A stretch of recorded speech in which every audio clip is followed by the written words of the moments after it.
Lacazette's flick. It's Aubameyang, the beneficiary. Lacazette's flick. It's Aubameyang, the beneficiary.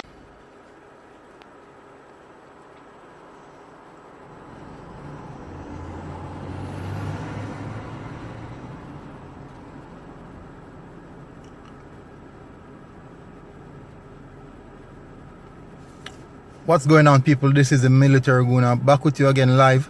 Now I want to say thank you very much to all those who keep on tuning into the content. Thank you very much for all those who have subscribed. Now this is the review of the Arsenal versus Westham game at the Emirates Stadium, in which we won 1-0, and it wasn't a exuberant performance, but at the end of the day we dug in and we got the 3 points, and it was a very vital 3 points in the Champions League race, or Champions League spot race to be fact.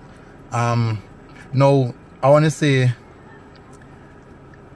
there are a few questions to ask of Mikel Arteta, i.e. Martinelli, also the starting lineup in regards to Socrates right back, and we have Maitland-Niles. But leaving that to another video, because at the end of the day we got the win, and whatever tactics he put out on the field, obviously it worked because we got the win. But my assumption is that if he'd made a proper selection, we could have seen the game through from early out and basically walk away with 3 points, maybe more comfortable. That's just maybe though. It doesn't not necessarily mean it's a must, but at the end of the day it gives us a better chance. But yet still, as I said, we walk with 3 points, and that is what's important. Now starting with the player ratings, Leno in goal, he was basically the man of the match for me, because he was the one who kept us in the game. He made some really good saves, and I mean point blank saves. So in reference, I give Leno for the match ratings a 9. Now right back, in which it was Socrates, and truth be told, I was not really expecting to see Socrates. I may assume that he may give Bellerin some rest because he's coming back from a very bad injury, and he gave him some rest. But we have Maitland-Niles on the bench, and by assumption we'd assume that Maitland-Niles would be the preferred person to play that position, because he's technically a right back, and Socrates basically is not a right back, he's a central defender. But Mikel Arteta knew why he went ahead with Socrates playing right back. My assumption is that he was anticipating the Nicolas Pepe would maybe have problems tracking back, but I don't see that as much of the fault, because he's getting put in the work and he's tracking back. So that was quite a struggling thought for me. But Socrates, he had a fairly good game. I give Socrates a 7. Now the central defensive pairing, which is David Luiz and Pablo Mari. Pablo Mari getting his first start with the senior team, but David Luiz he kept it compact, kept it tight, and it wasn't a good performance from our defenders, because there were so many opportunities given to the Westham United players, especially Antonio. Luckily, he's not that type of striker in which he is clinical, but our defensive pairing, I'm not sure if it's because of their first time out together, but it wasn't clicking. But they kept a clean sheet in the same sense. So I give David Luiz also a 7. Pablo Mari, for his debut, he did well. Initially, he started off a bit edgy. You could see he was a bit nervous, but he pulled through. Antonio gave him a bit. I put him on the ropes a bit in the earlier half. But the first 15 minutes or so after that, he grew in the game and got his foot on the ground and really represent himself well. So I give Pablo Mari also a 7.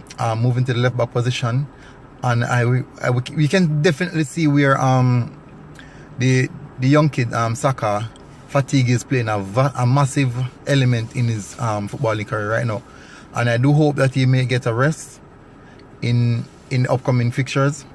But he played a good game. He got a 7 also. Now the central midfield pairing would be Granit Xhaka and Dani Ceballos. They both have fairly good games, and respectively I give both of them also a 7. More so I'll give Dani Ceballos an 8 because Ceballos will get an 8 because he really stand out and he kept the game ticking, and despite the fact that he may make a few stray passes, come to think of it, I may retract Granit Xhaka to a 6 and Dani Ceballos to an 8. Granit Xhaka played a few passes, misplaced quite a few passes, and he wasn't at his best, but he really played on in the same sense. He held account of the mistakes that he has made, and he pushed on throughout the 90 minutes. And I may wonder if that's also a case of fatigue, but he didn't have that strong game as we all expected. So I give Granit Xhaka a 6 and a Dani Ceballos a 8 because he kept the game ticking and he really keep us up in the middle of the park with his combativeness and the defensive tackles, also moving the ball forward quite fast, and we really got something good from that. So respectively I give Dani Ceballos a 8. Moving to the attacking 3, to the right, Nicolas Pepe. He wasn't have one of his best game, but he did created a lot of problems for their left back, but he just seems to take one too many touches. He beat a man, then he pulls it back, then he go ahead and beat a man again, and then now the final ball is not as good as anyone would expect. But I give Nicolas Pepe a 7. In the central attacking midfield pairing position, that will be Ozil, and he got the assist, but he wasn't having a good game throughout the entirety of the game, but it was kind of a fair game. But just for the assist, I'll give him a 7. But on a normal basis, I think that performance would be a 5. Move to the left now, Aubameyang. It didn't impact the game much, but he tracked back, he put in a lot of work, and I would basically say that's a captain's performance, and in that essence I'll give Aubameyang a 7. Moving to the attacker, that would be the centre forward position. That would be Nketiah. He wasn't one of Nketiah's best games because we love to see our centre forward holding up the ball, and the next two wingers would play off them. But in this game, Nketiah was being manhandled by the different defenders because they were quite physical, and he didn't cope well with the physicality. So I give Nketiah a 6. Now with the substitution, which should first one would be the first substitution. Oh, what? Oh my God! I can't believe. Oh yes. The first substitution was Alexander Lacazette. When he came on, he made an impact because he was the one who actually scored. So I give Lacazette a 7. Can't give him any more than that. You could definitely see on the bench that he was edging to come on.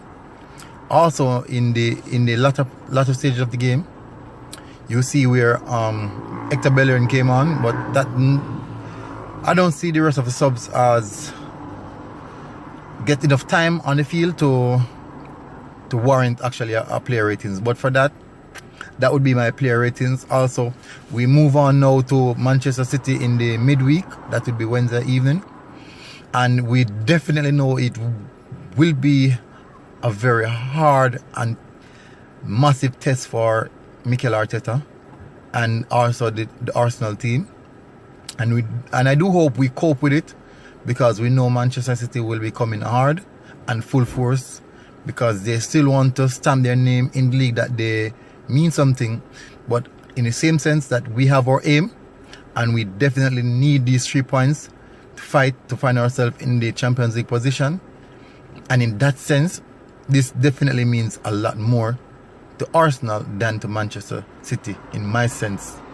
Maybe because I'm an Arsenal fan, but at the end of the day, we need a 3 points, and we were willing to go and leave everything on that pitch, bust a gut and leave it on the pitch for that 3 points. But anyways, this is the player ratings and review. Thank you very much for tuning in and always watching the content. Please like, share and subscribe to the channel. Thank you.